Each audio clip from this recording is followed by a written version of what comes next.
Bienvenidos a este episodio número 2 de este podcast Farus de Vida y Teología. En esta entrega nosotros seguiremos explorando, seguiremos hablando acerca de principios fundamentales que el cristianismo ha tenido por los siglos y que al mismo tiempo en una época actual tiene que recuperar. Este episodio 2 se va a enfocar mucho en la palabra de Dios. El episodio anterior nosotros hablamos y meditamos en 5 pilares fundamentales de la Reforma Protestante, lo que se conoció como las 5 solas. Pero no fue el único lugar en Alemania donde la palabra de Dios y donde Dios comenzó a realizar su obra para traer a la luz verdades que habían estado ocultas durante los siglos. Dios también utilizó a diferentes hombres en diferentes partes de Europa y se recuperaron, podríamos decirlo de esta manera, otros pilares fundamentales que han sido sostenidos bíblicamente y que también han edificado a la iglesia por los siglos. Así que en este segundo episodio nosotros vamos a hablar sobre la importancia de la palabra de Dios en la vida de la iglesia y sobre la autoridad que ella tiene sobre la iglesia y sobre la vida de cada uno de los creyentes. Así que, bienvenidos. Hoy veremos cómo Dios levantó a 2 hombres específicamente. Un hombre que comenzó la reforma en Zúrich, que se llamaba Ulrico Zwinglio, y otro hombre que también tenía un corazón reformador, que no estuvo presente en su país, pero que sí ayudó con la reforma en Ginebra, Juan Calvino. Estos 2 hombres tuvieron muchas cosas en común. A pesar de que no fueron tan contemporáneos, tuvieron muchas cosas en común.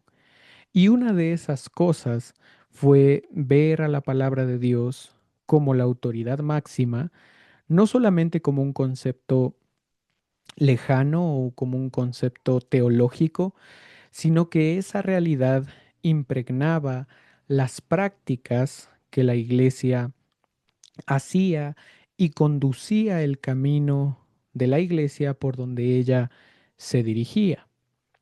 Por ejemplo, empecemos hablando de Ulrico Zwinglio, el reformador de Zúrich, porque Zwinglio comenzó su reforma predicando verso por verso el Evangelio de Mateo.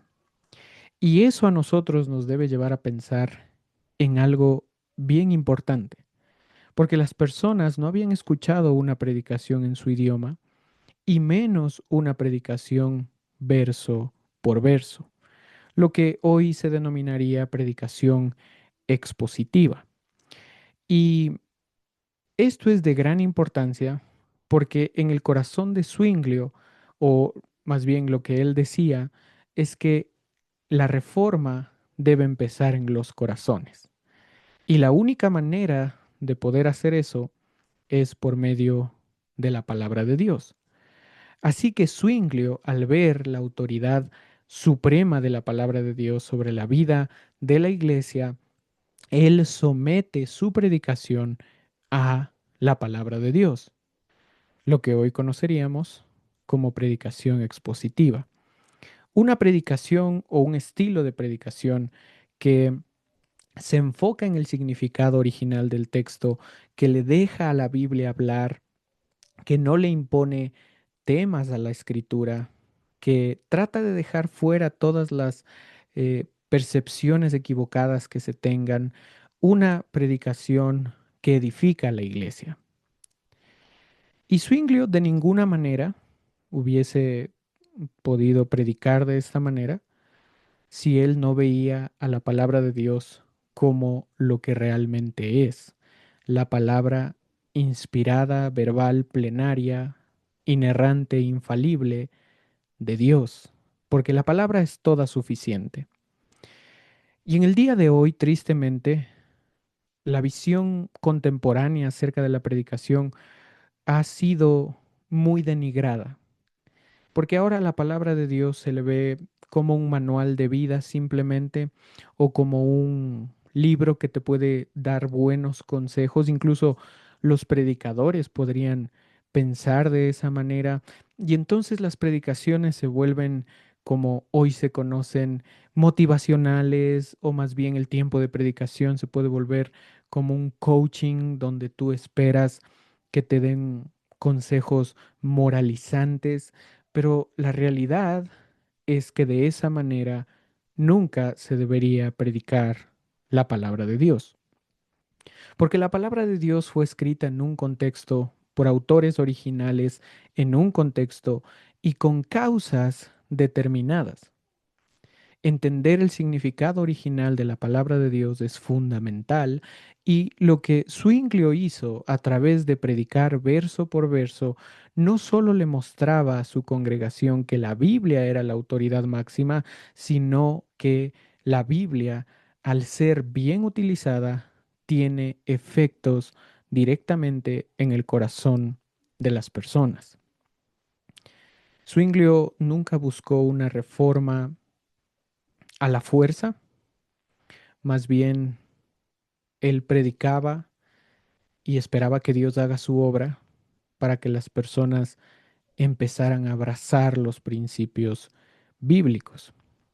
Y obviamente esto le llevó a muchas más prácticas en su iglesia. Por ejemplo, él abolió las prácticas sin fundamento bíblico, él elevó la predicación expositiva y enfatizó la suficiencia de la palabra de Dios, y también enfatizó la suficiencia de la obra de Cristo. Por ejemplo, él predicó expositivamente el libro de los Hebreos. Entonces, para Zwinglio, ni la tradición ni ninguna autoridad humana podían ocupar el lugar de la palabra de Dios. Si la tradición contradice lo que la Biblia dice, entonces hay que desecharla. O si alguna autoridad eclesiástica está yendo en contra de la palabra de Dios, de la misma manera. Porque la palabra de Dios es nuestro fundamento. La palabra de Dios es nuestra base. En ella la iglesia encuentra su propósito para ser el sostén y la columna de la verdad. Y esa es una visión que hoy en día nosotros debemos recuperar.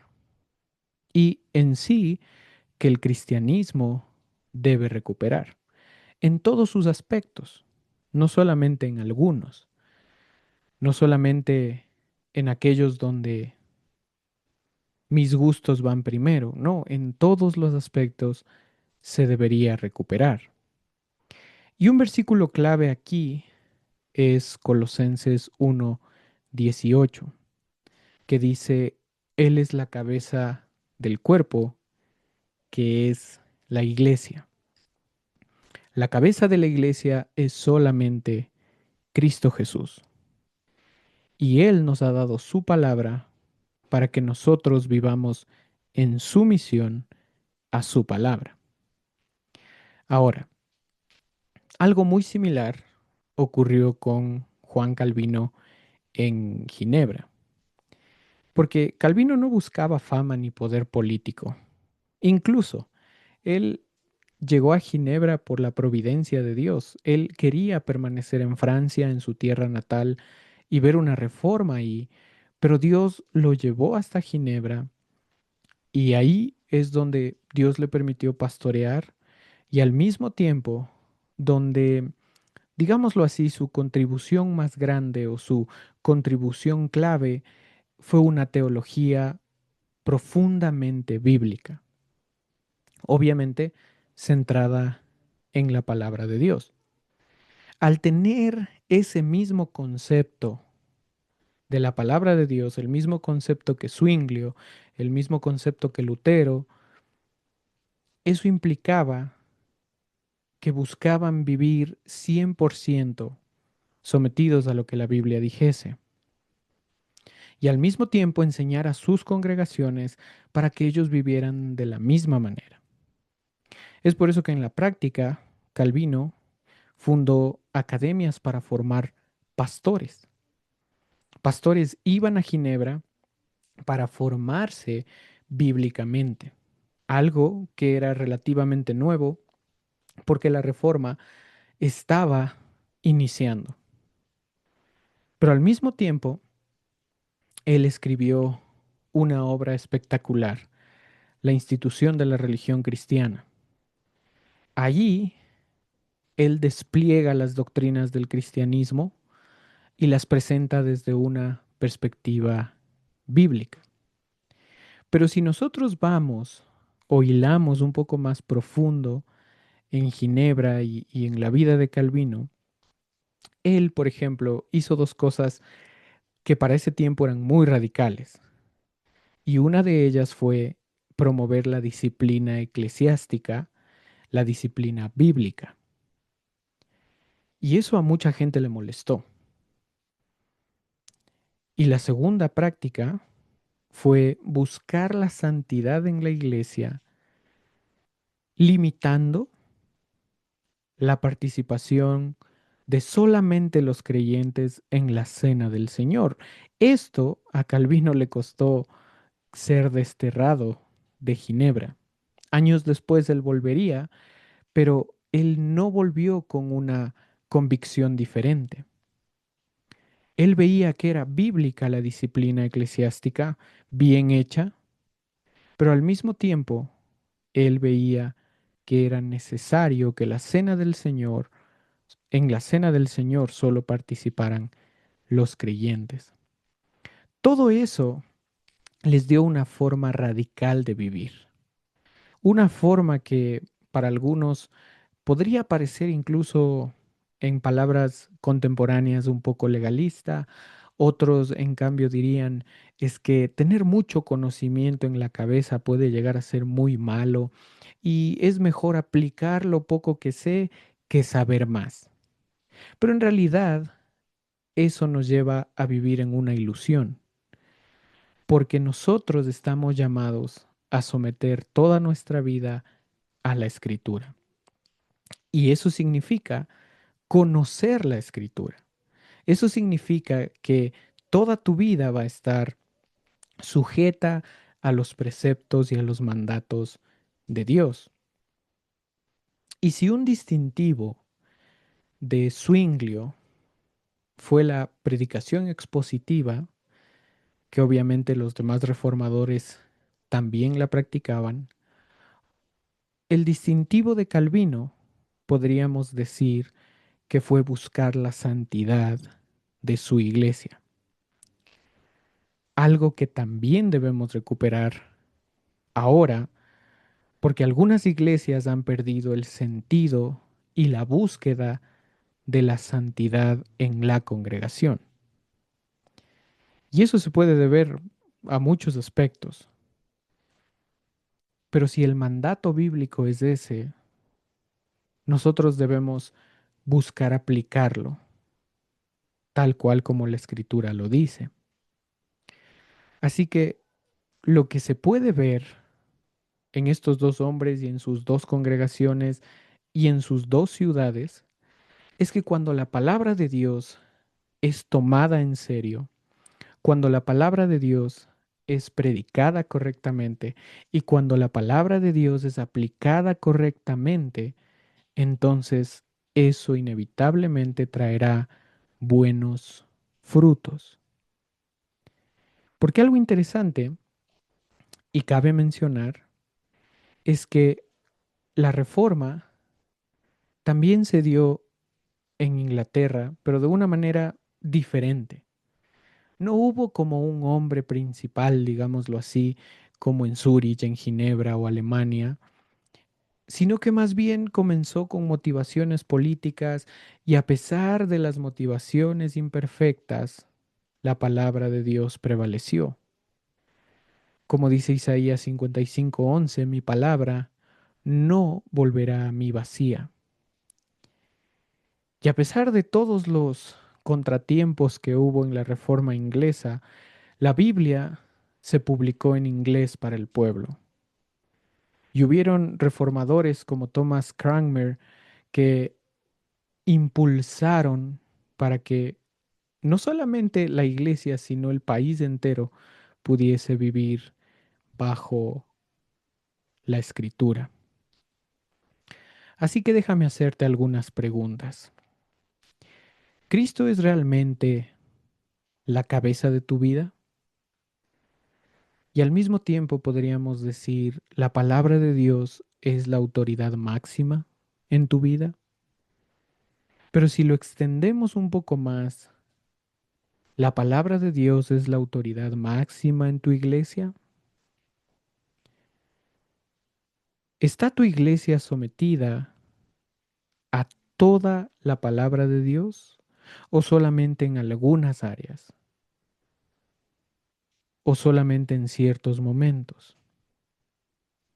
Porque como iglesia contemporánea, en la actualidad, nosotros debemos recuperar una visión alta de la palabra de Dios, porque ella es la autoridad y porque de ella se van a desligar muchas prácticas, muchas doctrinas que se crean en la iglesia y eso puede afectar vidas enteras. De hecho, las sectas que existen nacen por una mala interpretación bíblica y eso llega a penetrar a las vidas de las personas que, valga la redundancia, viven engañadas. Así que en este episodio nosotros hemos visto grandes verdades. Hemos visto que de esa visión suprema de la palabra de Dios se desliga la forma de predicar y también se desliga las prácticas que se tengan en una iglesia sana, pero también se desliga una vida santa delante de Dios. Y estas verdades fueron recuperadas en aquel tiempo, en el siglo XVI, y a pesar de que Zwinglio, Lutero, Calvino vivían en países diferentes, vivían en ciudades diferentes, lo que les unía es un solo evangelio, un solo evangelio. Así que en el próximo episodio nosotros veremos cómo estos aspectos, cómo la reforma dio origen a algo que se conocía y se conoce como credos y confesiones. Para ese episodio tendremos un invitado especial porque él nos enseñará cómo los credos y confesiones aún hoy guían la fe cristiana y sostienen la doctrina sana en medio de tiempos turbulentos. Les espero en el siguiente episodio. Dios les bendiga.